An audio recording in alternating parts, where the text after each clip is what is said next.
on est de retour. Oui, on est de retour, comme d'habitude, comme à chaque vidéo. TouchPay TV ici vous présente un produit vieux, en fait un vieux produit. Un vieux produit qui date, ici c'est un dépôt client, il est venu, j'étais choqué, quand il m'a montré ce qu'il amenait, j'étais choqué. Oh my god! My god, my god. Alors, un fabricant qui est très critiqué, mais quand même qui marche très très bien dans le monde entier, surtout ici en Europe, Tsume Bardock. Bardock du coup. Sachez que c'est le père de Goku pour ceux qui sont pas au courant.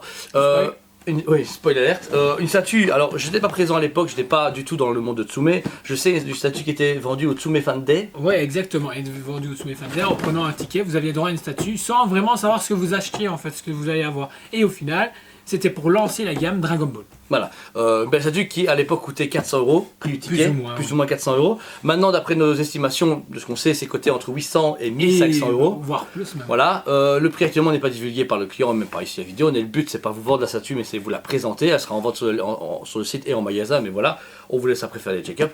On vous la présente du coup en détail, de suite. On se retrouve du coup ici pour voir la statue en détail. Vous pouvez déjà marquer au niveau du visage, il est bien, mais il a une expression assez particulière. C'est un Goku balafré quoi. C'est un Goku balafré, un peu surpris. J'aurais voulu plus le côté vénère qu'on peut retrouver logiquement de ce moment-là que le côté un peu abasourdi. Ouais, même si c'est à ce moment-là qu'il se fait niquer par Freezer. Il y a un beau travail au niveau de la peau aussi, des usures typées très manga, moins réalistes, pas de sang par exemple, alors que sur la photo originale, il y a plein de sang sur son corps. Ayant droit. Ouais, voilà. Le souci c'est les ayants droit ici, ça je sais. Mais c'est dommage quand même, je sais qu'ils l'ont pas fait mais c'est quand même dommage. L'armure est bien battle damage, elle a même ce côté luisant et tout, franchement super bien. Ici au niveau de son attaque, elle est aimantée. C'est bien pensé, je trouve. Mais si on ne met pas, il n'y a pas Apex quoi, donc ça c'est bien. Oui, voilà, vous voulez pas le mettre, ou vous le perdez ou vous le cassez, c'est pas un souci. Bon, j'espère pour vous que non, mais bon. Voilà, il se remet facilement, très beau travail. On va dire ici on retrouve sa queue. Là par contre je trouve qu'ils auraient pu aller plus loin au niveau du travail de peinture. Je trouve que c'est trop simple, trop brun. Ouais, pour être trop brun ça fait genre une ceinture quoi. C'est pas une queue, c'est une ceinture. Voilà, c'est ça le souci. Le pantalon, voilà, il n'y a pas de texture, rien. Respecte l'animé, j'ai envie de dire. Voilà, oui, il y a juste un petit peu de dégradé de couleur qui donne très bien. Ici on retrouve du coup encore le travail de jambes, le travail de peinture. Et les trous donnent déjà beaucoup mieux que les anciens. Je me rappelle le premier avec Goku ou avec je ne sais plus qui ou avec Broly, il y avait de la peau alors que l'épaisseur était au moins de 2 cm. C'était pas possible d'avoir de la peau à ce moment-là. Mais voilà, très beau. Pareil en dessous des niveaux des jambes. Le seul bémol, alors les jambes sont bien faites, la position est cool, mais notez que malheureusement, c'est des tiges en métal avec de la résine transparente qui le tiennent. Bon, c'est un peu dégueu. C'est un peu bizarre, parce que franchement ils auraient pu faire vachement mieux, limite translucide, ça aurait été cool. Oui, translucide, ou en tout cas, c'est pas le fait qu'il y ait une tige, c'est le fait que elle vient amener rien du tout à la statue. Visible. Et c'est chiant. Maintenant le travail de la palette, Vegeta, gros kiff, trop beau travail, le travail du rose, où on part sur le bleu mauve, voilà. Génial, pour moi c'est super bien. Puis ensuite au niveau du socle, là je comprends pas parce que c'est pas leur socle de base. Pourquoi ils ont été inventé ce socle là juste pour cette statue là, peut-être pour l'effet collector, mais je trouve du coup si on suit la lignée et on a celle-là en plus de la collection, ça fait un peu tâche. Alors qu'eux ils aiment bien quelque chose de monochrome. Donc voilà. Voilà, vous avez parlé de la statue du coup en détail. Vraiment sublime statue. Petit format, on est sur du 6ème, je m'abuse. Moi les 6ème à c'est toujours difficile. Étant donné qu'elle date d'il y a quelques années, elle est pas mal. Pour l'époque elle est très bien. Maintenant elle passe, mais voilà, elle a juste ce côté collector que ce côté beau pour moi. Voilà. C'est vraiment ça. Je trouve que, en fait, le truc, c'est que j'étais vraiment curieux au niveau du visage. Les photos qu'on peut voir sur internet sont vraiment dégueulasses.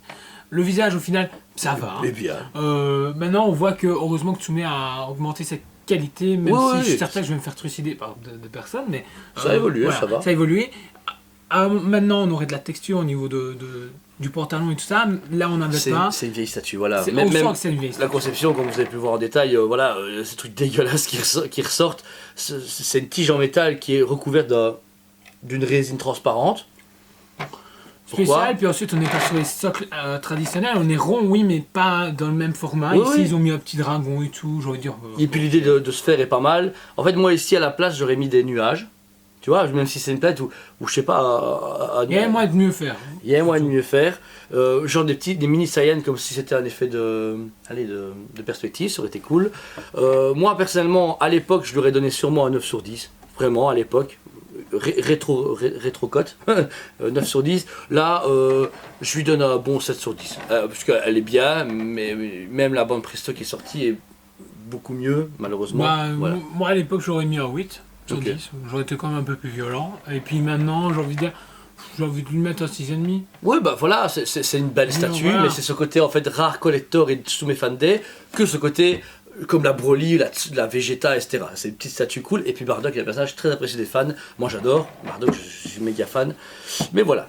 On vous a une petite review ici pour faire plaisir, comme on vient de la recevoir. Si vous avez aimé la vidéo, n'hésitez pas à liker, partagez notre travail, surtout abonnez-vous à notre super chaîne. Plus de 1500 personnes, j'espère aller encore plus loin et plus haut, et grâce à vous. Si vous avez des demandes, n'hésitez pas à nous faire parvenir. On aime bien faire des vidéos régulièrement, et donc si vous dites, vous ferez bien ça aide dans le magasin, faut pas hésiter.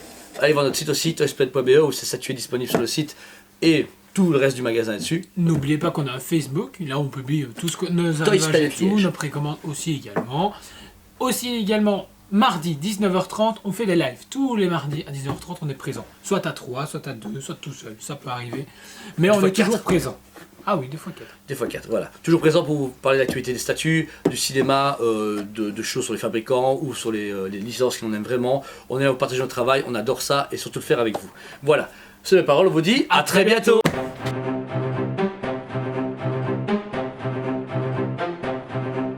Allez, on se dit à très bientôt.